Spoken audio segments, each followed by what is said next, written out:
as well as sustainability stewardship. So this plan highlights a lot of technology related to water conservation, energy conservation.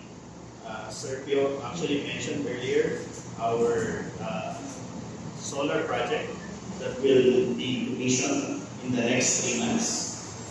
And we also have a bottle washer water recovery, where the water we use to wash the bottles will be recovered, reprocessed, and used in some of our utility operations. So that will significantly reduce our water consumption.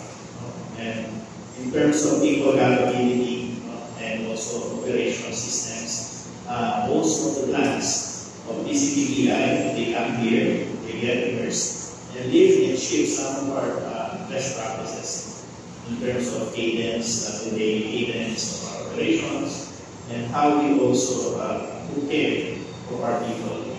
We continuously train them and lift all the best practices in partnership also with our domestic partners. So, collaborating with the PepsiCo leadership team in terms of programs and also sustainability programs.